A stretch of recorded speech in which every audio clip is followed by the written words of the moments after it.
Hey, welcome on in, everybody. And we as Browns fans have never really been understood,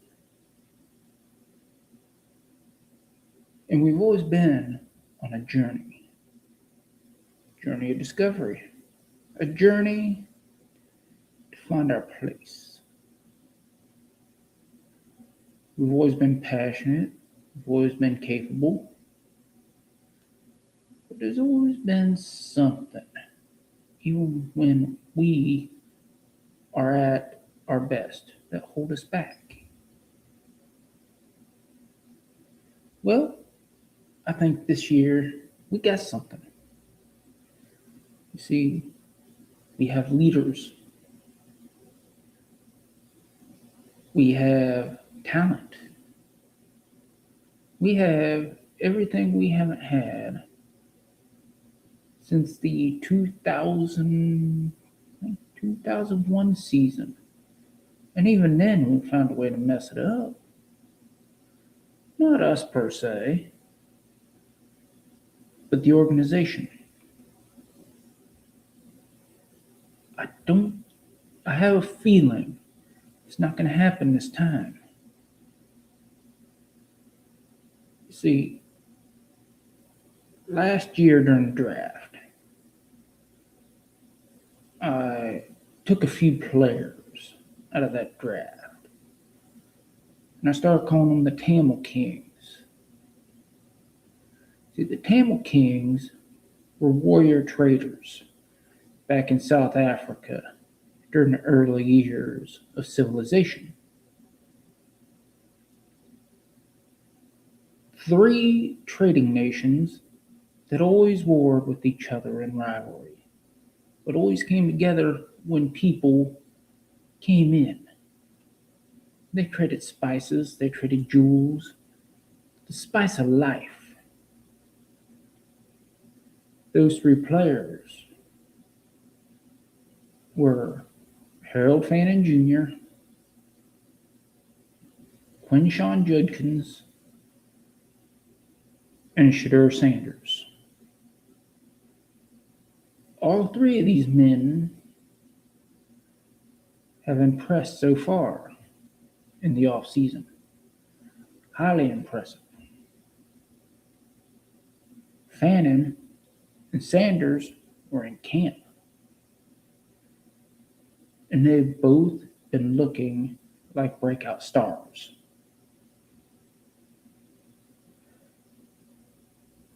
Now, we are going to see what Judkins does, because Judkins has looked really good. Judkins is still in his recovery phase. I believe he is going to report when veterans report. How much he does, we don't know, but we will see. Hopefully, I hope he's a full go.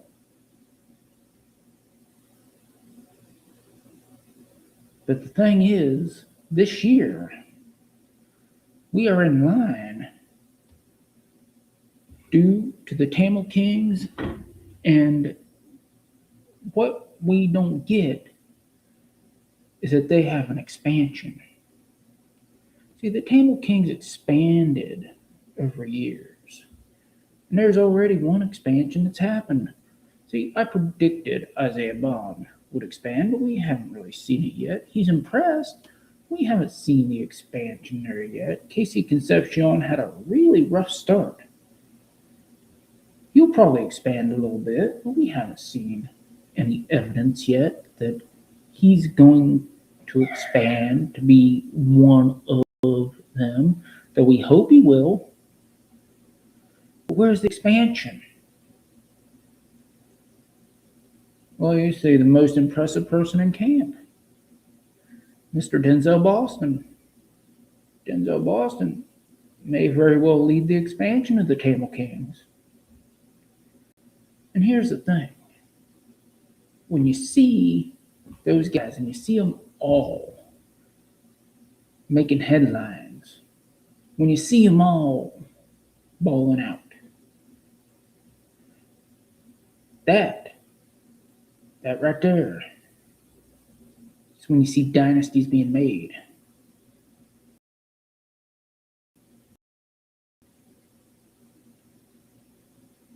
Two drafts can remake a roster. And now we have a coach that only cares about developing talent. And I read today that they guaranteed $50 million to that coach to develop his talent. Now I'm not sure whether it's a year or just guaranteed money that they're going to give him throughout his contract. But we know Todd Monken's getting paid a lot of money to make sure these kings, these three kings, can explode. And you know what? I think he's going to do it. I think he's going to do it. But if you really look and you really watch, what makes me think they're going to do it? You got to look at the fundamentals. Why is Denzel Boston going to emerge as the extension of these Tamil Kings? Well, first you got to look at his catch radius. The man has uncanny ball skills and amazing hands. He can sense the ball, and he catches the ball from all angles. Second, he's got great footwork, great fundamentals, as we have showcased on this channel. Why is Fannin going to emerge? He's already one of the kings. Why is he going to emerge even harder? One, he is the unquestioned number one tight end. Two, he has shown a rededicated ability to run routes. Last year, his routes didn't look all that great. He always found his open spot. He caught the ball, and then he just used his big-time athleticism and strength to move the needle. This year, you watch these camp takes. He's coming off these cuts very sharply. He's taking very sharp cuts on these. It's boom, it's boom. He comes up, he goes out. He comes up, he goes in. And it is very quick. The footwork is there. And the same can be said about Shedeur Sanders. What you have improved leadership ability. When they broke on the first day of camp, Shedeur was in the middle. He was leading the huddle. That on the camp booster episode, that first clip, it was Shedeur Sanders in the middle, calling it off. So Shedeur was calling off the practice. That's awesome. Shows improved leadership. You can hear him in the huddle. He's taking control of the huddle. And then when you get on the field, he shortened up his pad. And everybody knows I've never been a fan of the ball pad, but I've understood what it's done over the last decade or so. Maybe a little bit more than a decade. How it's helped quarterbacks with their timing. So I can't really get upset with that, but I can say, hey, this is one of my big criticisms of him when he came out was, hey, your ball pad is way too far out. And during the season, we saw that, shortened down. So it went from a boom to a boom. And that took time off of his throwing motion. So that was good. And he shortened up even a little bit more in camp. So that's taken a little more time off. So now he's getting rid of the ball more quickly. Also, his footwork. If you watch his footwork's more quick. If you've watched him during the off season, which, let's face it, he's put out so many workout videos that if you haven't seen at least some of them, I think you're hiding under a rock somewhere.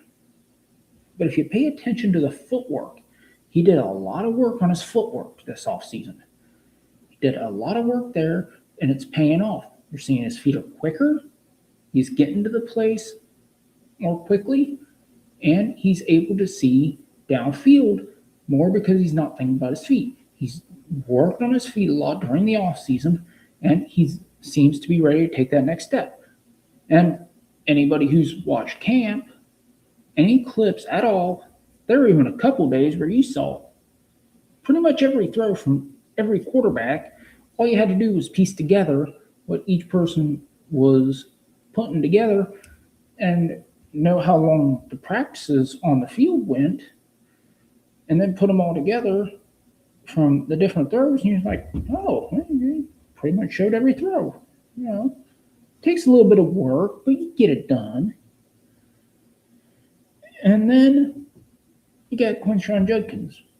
Look, OTAs and stuff, he was still recovering. Okay? Then he got into minicamp.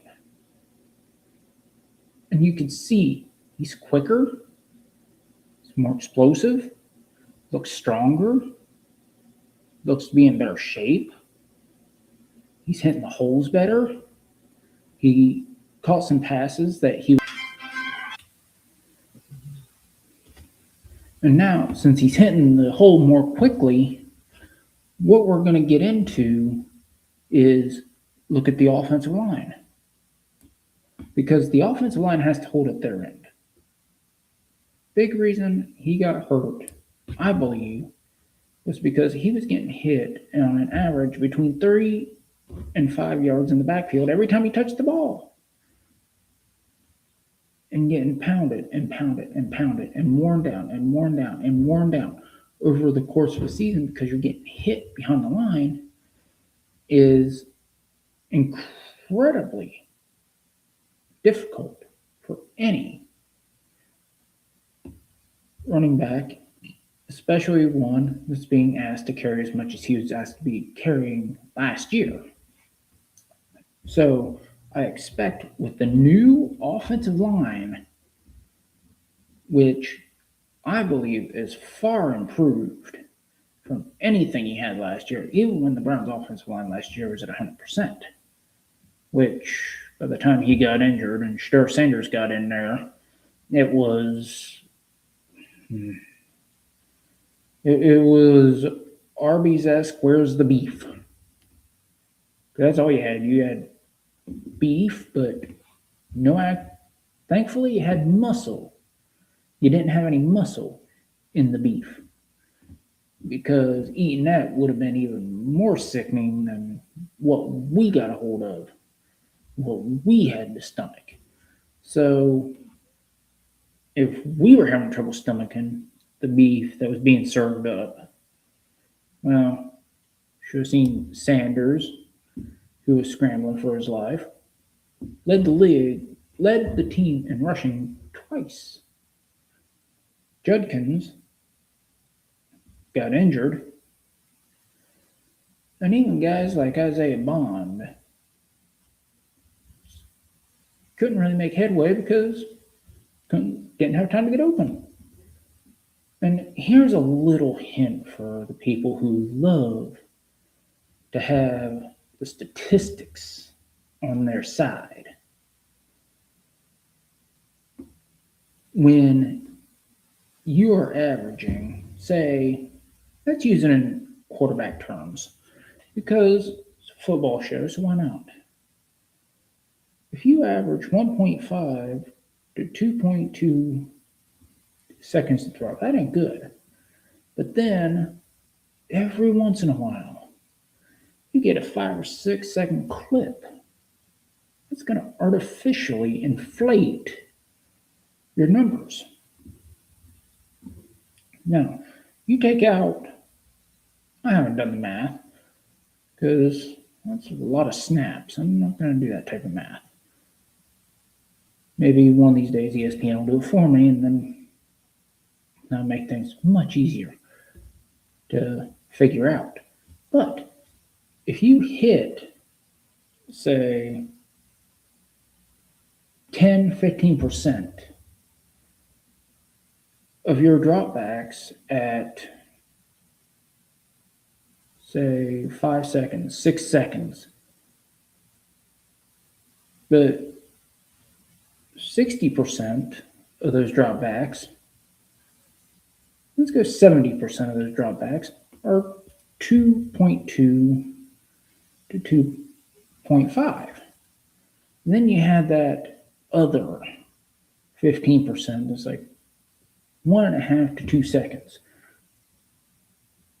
And then let's not discount, because when he's in the pocket, scrambling around in the pocket, that still counts as time in the pocket. So whoever wants to sit there and play around with the statistical aspect of things, probably best not. Because anybody who wants to look it up, they're gonna, and anybody who knows the game, they're gonna look at that and say, okay, where's the context? If you can't give them context, well, let me tip your hat to that lady, son, because that's about all you got going for you. So, the question remains, how can the Browns win 10 games? Well,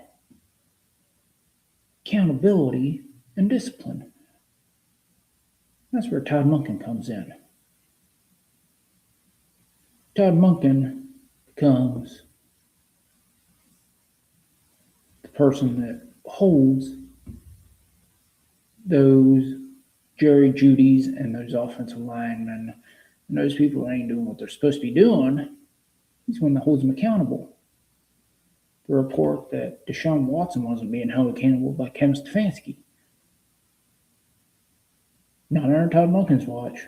Anybody who's ever come across Todd Monken will tell you he has a proven track record. He's going to hold you accountable. And in that same article where I came across the $50 million guaranteed, came across something else. He was brought in to make this young offense dynamic. Well, how young is the offense if a 30-year-old quarterback starting for you? That's going to up the age a little bit, isn't it? It's not going to be as young anymore.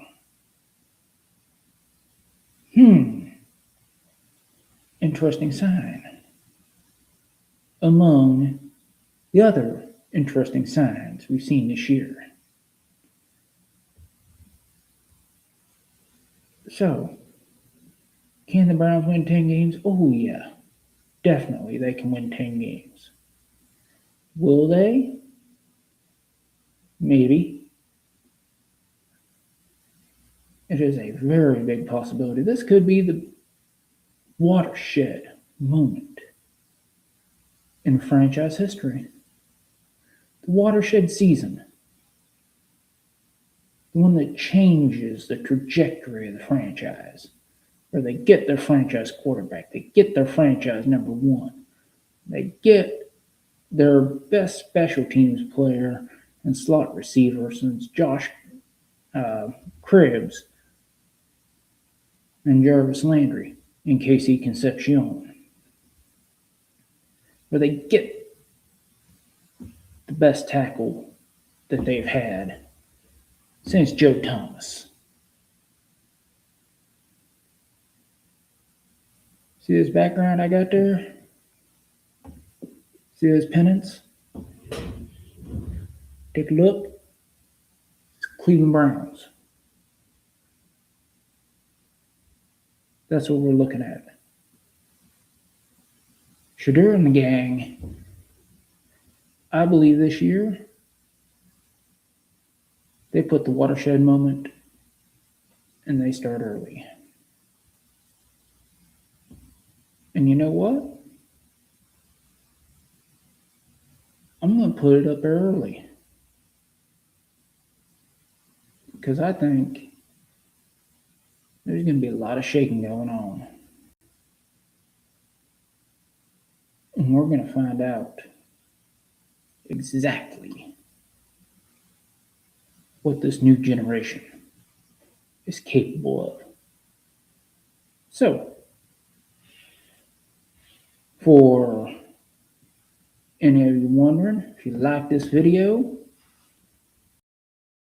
go ahead, hit that like and subscribe button.